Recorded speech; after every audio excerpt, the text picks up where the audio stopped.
It's something that no one anticipated.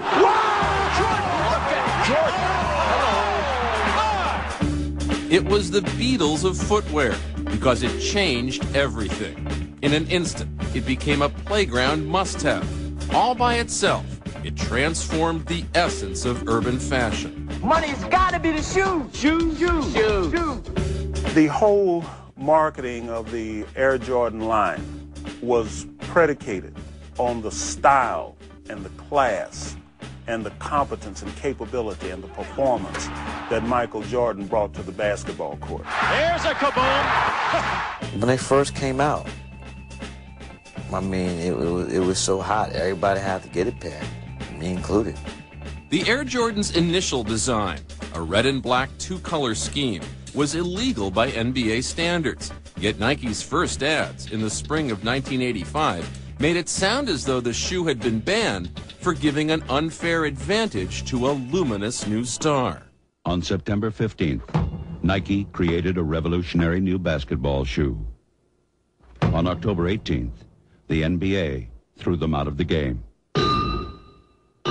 Fortunately, the NBA can't stop you from wearing them. When the Air Jordan was banned, Michael Jordan's new image was born. Hip, charismatic, transcendent. 450,000 pairs of Air Jordans were sold in the first month. That's when stores, were opening up at midnight because the lines were around the corner. No shoe really had that. No shoe.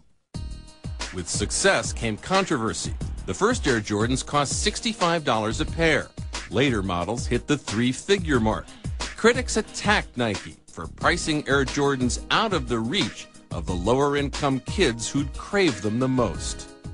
$135, $145, $185 for a pair of gym shoes, for a pair of sneakers? We've got a lot of young kids out in the south side and west sides of Chicago who really shouldn't be buying $150 sneakers because they should be spending a little bit of that money on books. I think they have problems because people do what they need to do to get the money or steal that stuff, which is being hawked at them. And there were problems. In Maryland and Texas, teens were killed by thugs who were after their Jordans. The tragedies that took place between kids, killings, assaults over clothing, as well as shoes, was an indication of what we had taught as a culture. Wearing the right clothes, identifying with the right image, became their sole hook and handle on their own personal self-esteem. Air Jordans anticipated the cultural dominance of hip-hop's swaggering materialism.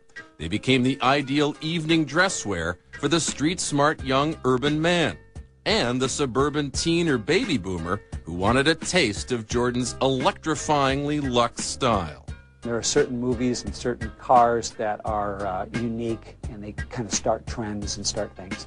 That's an Air Jordan. It's a trend starter. As much as you want to wear those on the basketball floor, you want to wear those to school, you want to wear them to functions. I've had numerous, I have a closet full of Jordans. And I think the ones I liked the best was the patent leather. Those were crazy. I used to wear them in suits. For basketball players, they felt as if they got a pair of Air Jordans, they can go out there and play like them. And for guys or girls who didn't play basketball, they still thought if they got the Air Jordans on, they would be as important as, say, a Michael Jordan. You know how I get up for my game? Do you know? That's right. Air Jordan, Air Jordan, Air Jordan. I think what Michael and Nike were able to accomplish was to mainstream sports apparel into everyday apparel and make it a fashion statement. People get it. They get it. They feel that they are purchasing part of Michael Jordan and the greatness that surrounds him. Here's Michael at the foul line. A shot on Elo. Good! The Bulls win! People all over the world know about those shoes, and people all over the world, some of them don't know how to play basketball or even know, about the game of basketball, but they wear those shoes. They also make the shoes. Jordan sloughed off criticism from activists who said his sneakers were being made overseas by exploited workers, earning less than a living wage. Last year, Jordan countered those claims by visiting an Asian shoe factory. I saw a commitment to try to improve an environment.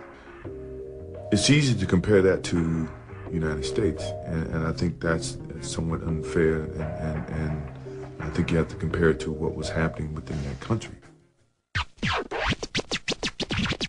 Yes, the Air Jordan caught some cultural waves. The growing influence of the inner city on fashion, the pricey aesthetic of the rap movement, the graying boomers' lust for eternal youth and grace.